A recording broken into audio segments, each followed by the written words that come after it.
to, and since then there's been a lot of debate around whether the atmosphere within the club is as it should be. Could you just give us your thoughts on where the club is at the moment and how you feel about the squad?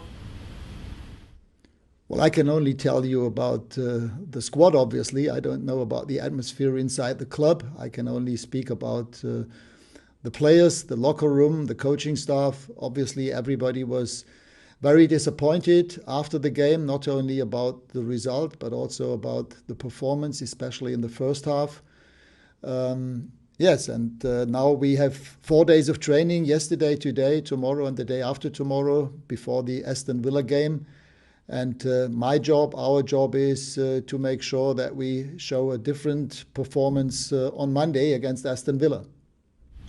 Do you feel as though the players are behind you and the new coaches? I mean, it has been a big change. It's a new coaching team. Do you feel that the players are listening to you and are buying into your ideas? They're at least trying. I'm sure that they are listening.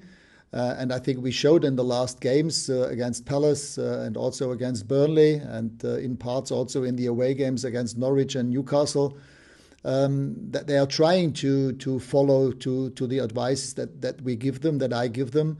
We conceded less goals than before. I think we have an average of 1.7 per game. Let me check. I think it is true.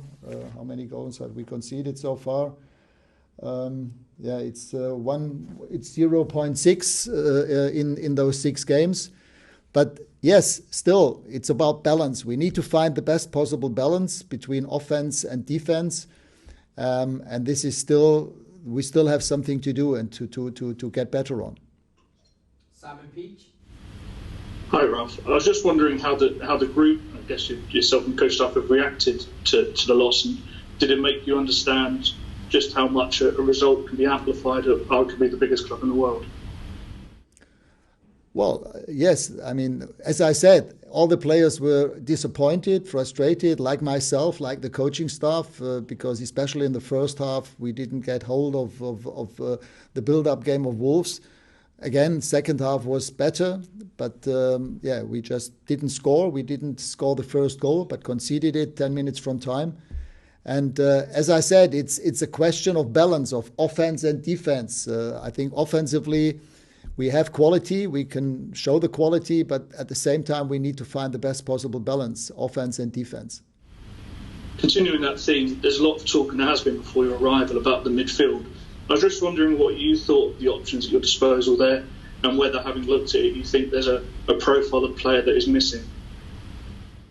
Well, it doesn't help if there is a profile missing. We need to and want to work with the players that we have, and we showed that we are able to keep clean sheets with this group of players. But as I said, at the same time, it's also about what are we doing with the ball and without the ball. Again, we had too many giveaways, too many turnovers in that game. And this is also an issue that we spoke about with the team, that we shouldn't make it too easy to the other team to get in possession of the ball, especially when once we have the ball. It's also about responsible decision-making, making the right decision at the right moment. Alan Myers. Yes, hi, Ralf. Do you think there's a lot of talk this week about the dressing room being unsettled? Do you think there's a problem at Manchester United regardless of who the coach is, and that needs to be sorted out first? Well, I mean, this is not only an issue with a club like Manchester United. When you have a big squad, and we have a big squad, and we have, at least in the last 2 games, we had most of those players available. Yes, we had an issue with 3 centre-backs missing out against Wolves, but in general, we had most of the players available, apart from Paul Pogba.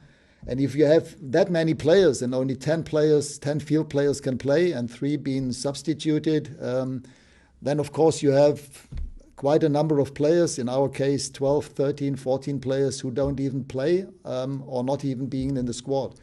And that those players are not happy about that situation is obvious, is clear. So I think in total we have a big squad. I tend to explain to players every 2-3 weeks why they're not playing, but obviously I cannot do that in every game. And That is an issue in our team as well as in other clubs. Michael Gray.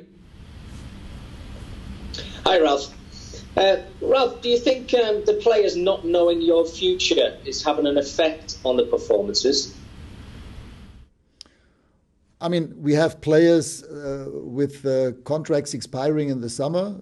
We have maybe also one or two players who still want to leave, although they are on contract. And that, I mean, even if we go back to the question I just answered before, it's about the players to deal with that situation in a professional way. I mean, everybody has the chance and the option to show in training, to show up and then get the chance to play.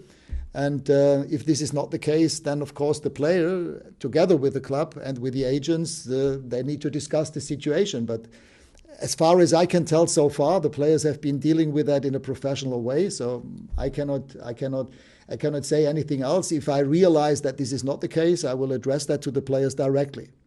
Last one in this section for Andy Mitten. Hello, Ralf. Do you feel that you and your coaches are making progress? And secondly, how important is the FA Cup to your side this season? I mean, yes, we have made some progress, but obviously the game against Wolves was again a step back. It was maybe even a relapse to habits that the team has shown in the past. And therefore, we need to, again, insist and emphasize every time that we have to work together, that we have to do. We can only get better in those moments, in possession of the ball, in possession of the other team, and in the two transitional moments together. We have to do the same things at the same time. We have to do it simultaneously. And of course, we also need to do it with passion, with emotion, with intensity. And this was the problem against Wolves, especially in the first half, where we were only escorting them. If we look at it clearly, it was only David De Gea who objected to them going easily to our goal. David was the one who kept us in the game in the first half. In the second half, it was better when we changed formation to a back three. But again, it's